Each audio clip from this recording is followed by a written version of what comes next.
अस्सलाम वालेकुम जी, welcome to my channel rising psychologist. तो अब मैं आपकी रिक्वेस्ट पे जो है ना ये लेक्चर्स दोबारा बना रही हूँ, इसलिए मैं आपको बोलती हूँ मुझे रिस्पांस दें। अगर मुझे आपका पता चलेगा कि आपको मेरे लेक्चर्स अच्छे लग रहे हैं तो मैं आगे इसको कंटिन्यू करूँगी। लेसन नंबर 30 है हमारा one way ANOVA. One way ANOVA in S P S S, the one way analysis of variance. ये एक वे एनालिसिस है वेरिएंस की इनोवा, ठीक है। Is use to determine whether there are any statistically significant differences between the mean of two or more independent groups.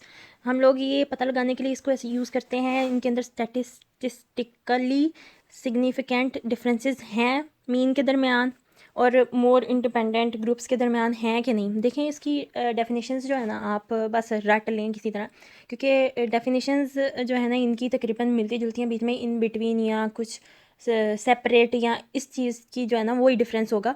बाकी सब की तकरीबन ना डेफिनेशंस मिलती जुलती हैं, तो आपको मतलब इसको रटना पड़ेंगी और समझना पड़ेंगी। समझ के करेंगे तो फिर जो है ना वो आपको आसानी रहेगी।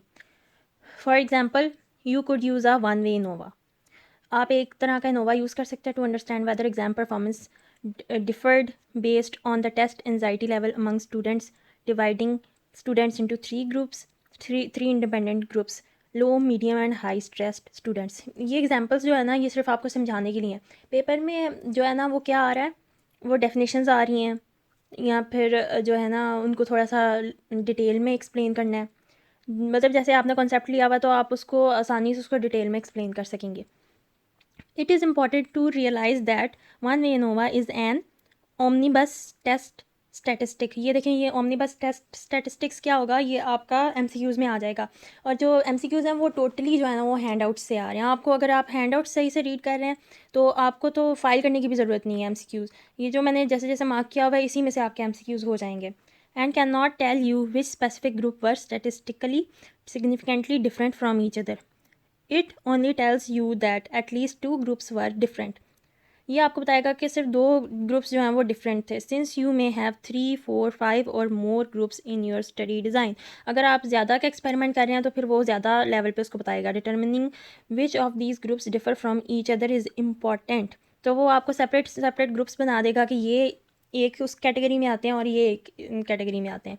You can do this using a post hoc test, जो कि हमने पिछले लेसन में पढ़ा था, पोस्ट हॉक टेस्ट, ठीक है जी। आगे ये एंटरिंग डाटा इन SPSS, ये इतना इंपॉर्टेंट नहीं है और ये पेपर में आ भी नहीं रहा, तो आप इसको बस। अच्छा जी, आगे क्या आ जाता है, assumptions of one way Innova.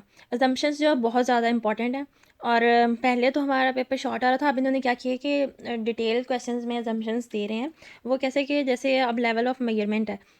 जैसे आप देखें ये नोवा की मैं आपको पढ़ के बताती हूँ फिर आपको पता चलेगा। ANOVA has the same general assumptions that apply to all of the parametric test. अब देखें ये पैरामीट्रिक टेस्ट है नोवा, ये याद रखें ताकि आपके MCQs में आपको प्रॉब्लम ना हो। तो the general assumptions include level of measurement, random sampling, independence of observation, normal distribution. ये आपको शॉर्ट में भी आ जाएगा, अगर शॉर्ट में आया तो आपको सिर्फ नाम लिखना है। और अगर डिटेल में 5 नंबर का आता है ना, तो अगर आपको राइट एजम्पशंस सिर्फ आते हैं तो आप 5 लिख देंगी, तो उसमें क्या होगा कि आपको इसके नंबर मिल जाएंगे। और अगर आपको वो बोलते हैं कि सिर्फ 2 एजम्पशंस लिखें और उनको आगे आप एक्सप्लेन करें, तो वो फिर आपको थोड़ा सा इनका ना आगे मटीरियल याद करना पड़ेगा। खैर जो इनोवा की वो है ना ये एजम्पशंस ये इतनी डिटेल नहीं है। जैसे बस इसमें ये जो फिफ्थ है ना, होमोजेनिटी ऑफ वेरिएंस, ये जो है ना ये इसकी पांचवी एजम्पशन है। और ये मुझे याद है, मुझे इसका MCQs आया था कि बाकी सब में से किसकी एजम्पशन में होमोजेनिटी ऑफ वेरिएंस जो है ये इंक्लूडेड है। तो ये इनोवा की उसमें है इंक्लूडेड। तो और मुझे इसका ना एक सब्जेक्टिव में 5 नंबर का टेस्ट आया था, लेवेंस टेस्ट, तो ये आपको याद करना पड़ेगा। The homogeneity of variance option gives us the Levene's test for homogeneity of variances. जो होमोजेनिटी ऑफ वेरिएंस है वो हमें ऑप्शन देती है लेवेंस टेस्ट का, which test whether the variance scores is the same for each of the group और each of the 3 groups. अगर हमारे पास 3 ग्रुप हैं तो उनकी अगर हमारे पास स्कोर आए तो वो क्या सेम होगा। Levene's test, if this number is greater than 0.05 the assumption is not violated, ठीक है। उसको एजम्पशन को कोई फ़र्क नहीं पड़ेगा अगर इसकी ये रीडिंग आएगी 0.05। It if the assumption is found to be violated, then the F test of the ANOVA is not robust enough to be used in this case. ठीक है. The two tests there, Welch and Brown force they are preferable when the assumption of the homogeneity of variance is violated. ये दो test apply होंगे अगर homogeneity of variance जो है वो violet होगी. अगर हम इसका रिजल्ट जो है ना 0.05 से कम आता है तो फिर हम लोग इनके ऊपर फर्दर दो टेस्ट अप्लाई करेंगे, वेल्च एंड ब्राउन फोर्स थे. आज सच इसमें और कुछ भी नहीं है. अच्छा जी, आगे हमारे पास रिपोर्टिंग रिजल्ट्स इन एपीए कैसे होता है कि जितनी भी हमारे पास ऊपर कैलकुलेशंस और रीडिंग्स आ गई होती है ना, हमने उसको एक मतलब प्रॉपर तरीके से, अच्छे तरीके से उसको हम लोगों ने लिखना होता है. जैसे हमें मैथ्स में कोई स्टेटमेंट क्वेश्चन आता था तो सबसे पहले हम लोग उसकी समरी देते थे कि इस बंदे के पास इतनी चीज़ है, इसके पास इतनी चीज़ है, ये चीज़ हमने फाइंड करनी है. तो इसके पास तो हमारे पास रिजल्ट्स होते हैं तो हम लोग वो करते हैं. तो अब वन वे नोवा का जो एपीए रिजल्ट है, आप इसको बस ऐसे ही रट्टा मार लें. अगर आ गया क्वेश्चन तो इसका फिर इसी तरह आंसर आएगा. बस ये जो वैल्यूज़ हैं ये नहीं आप लिखेंगे. A one-way between groups analysis of variance was conducted to explore the impact of keyboard type on typing performance. ये आपको वो देंगे ऊपर, अगर एपी का क्वेश्चन आ गया तो आपको ये ऊपर वैल्यूज़ वगैरह जो है ना ये आपको देंगे, फिर आपको उसके हिसाब से ऐसे लिखना है. आप इसको जस्ट रीड कर लें, आपको समझ आ जाएगी. आगे हमारा आ रहा है जी लेसन 31 टू वे नोवा 1. इसका इंट्रोडक्शन है. पहले इस ये नीचे मैंने लाइन इसलिए लगा दी हैं कि आप एक दफ़ा रीड कर लो. इसमें से कोई भी छोटी सी चीज़ जो है ना एमसीक्यूज़ में आ सकती है. मैं जल्दी जल्दी में आपके लेक्चर्स कवर कर रही हूँ क्योंकि एग्ज़ाम्स जो हैं आपके जिसने भी मुझे रिक्वेस्ट की थी उनका एग्ज़ाम बहुत नज़दीक है, तो इस वजह से. आगे जो है आप इसमें देखें, ये रीड कर लें. In real life, variable really exist or relate to other variable in isolation. To examine more complex situations, researchers often design research studies that includes more than one independent variable.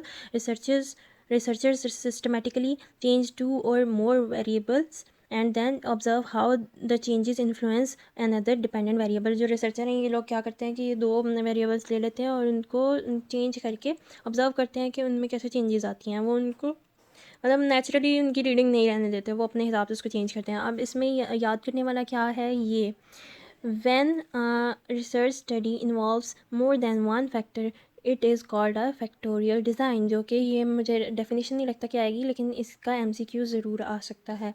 आगे two way Innova की क्या definition है. When a research study examines ANOVA have exactly two factors. जब एक research study ने हमें बताया कि नोवा के पास दो फैक्टर्स हैं, उनको हम लोग क्या बोलते हैं, two way ANOVA. Two way ANOVA means groups are defined by two independent variables. ये आप अगर आपको शॉर्ट क्वेश्चन आता है तो ये आपका सारा उसी में आएगा. The two independent variables in our two factor experiment are identified as factor A and factor B. इनको हम लोग ऐसे आइडेंटिफाई करते हैं, फैक्टर ए और factor B. The goal of the factorial design is to evaluate the mean differences that may be produced by either of the factors acting independently or by the two factors working together. This technique allows us to look at individual and joint effect of two independent variables one on one dependent variable. ये हमें बताता है कि दो independent पे कैसे effect हो रहा है, एक इंडिपेंडेंट वेरिएबल पे कैसे इफेक्ट हो रहा है टू इंडिपेंडेंट वेरिएबल्स का. और जो ये फैक्टोरियल डिज़ाइन है ये हमें डिफरेंस मालूम करने में हेल्प करता है. ठीक है. Main effects and interactions. When the design of the research study is represented as a matrix with one factor determining the row and second factor determining the columns. ये भी है सच इतना इम्पोर्टेंट नहीं है, आप बस जस्ट रीड करें इसको. अच्छा, अब इसमें जो है ना यहाँ से the two factors are use to create a matrix. ये भी आपके एमसीक्यूज पॉइंट ऑफ व्यू से इम्पॉर्टेंट है. Different audience condition defining the columns. जो डिफरेंट ऑडियंस कंडीशन है वो क्या डिफाइन कर रहा है, कॉलम्स को. The resulting 2x2 matrix shows 4 different combinations of the variable producing 4 different conditions. The research study would require 4 separate samples on for each cell or box or in the matrix. The dependent variable for the study is the number of errors on the concept formations task for people observed in each of the 4 conditions. आगे ये main point है जो वो ये है कि the real advantage of combining two factors with in the same study. जो ये नोवा में प्रोसेस हो रहा है, दो फैक्टर्स को अंडर सेम उसको हम लोग स्टडी कर रहे हैं is the ability to examine not only the main effect but the unique effect caused by an interaction. उसमें मेन इफेक्ट नहीं खाली हो रहा, उसमें एक यूनिक सा इफेक्ट हो रहा है इंटरेक्शन के लिए। अच्छा जी, हाइपोथेसिस फॉर टू वे नोवा। इसमें टू वे नोवा में क्या हो रहा होता है, 3 हाइपोथेसिस हो रही होती हैं, 2 फॉर मेन इफेक्ट्स के लिए और 1 for interaction. Hypothesis zero, no main effect of A. Hypothesis zero क्या होता है, नल हाइपोथेसिस। और अल्टरनेटिव जो है ना वो इसको हम H1 से वो करेंगे, क्योंकि उनमें कुछ ना कुछ रिलेशनशिप हो तो हम लोग उसको अल्टरनेटिव हाइपोथेसिस बोलते हैं। There exist a main effect of factor A. मैंने आपको जैसे बताया था फैक्टर ए भी होता है इसमें। तो hypothesis null no effect of B, ये ए का हो गया और ये बी का हो गया। इसको आप एक दफ़ा पढ़ लें, वैसे सच इतना इम्पोर्टेंट नहीं है। आगे जो फैक्टर ए बी की हाइपोथेसिस है आप उसको भी पढ़ना है, वो जो मैंने आपको बताया कि 3 हाइपोथेसिस हो रही होती हैं। डिग्री ऑफ फ्रीडम, बस आपको इतना याद होना चाहिए कि टू वे नोवा में 3 तरह की हाइपोथेसिस हो रही होती हैं, फैक्टर ए पे, फैक्टर बी पे और फिर तीसरी क्या होती है, फैक्टर ए बी पे। Degrees of freedom of two way ANOVA क्या है। Number 1 total degrees of freedom, DF total. आप ये इसकी जो है ना शॉर्ट फॉर्म भी याद कर लें, ये भी MCQ में बोल देते हैं कि इसकी फुल फॉर्म ये है कि शॉर्ट फॉर्म इसकी क्या होगी, इसके साथ हम इसको हम लोग इसके साथ डिनोट करते हैं। Number 2 within treatment degrees of freedom, और जो है between treatments degree of freedom. आगे है assumptions of the independent measures ANOVA. तो 3 अजम्पशंस हैं हमारे पास। The observation within each sample must be independent. जो ऑब्जर्वेशन हो रही है वो एक सैम्पल की वो इंडिपेंडेंट होनी चाहिए। अच्छा जी, सेकंड है, सेकंड अजम्पशन क्या है, the population from which the samples are selected must be normal. जो जिस पॉपुलेशन में से हम लोग सैंपल ले रहे हैं वो नॉर्मल होना चाहिए।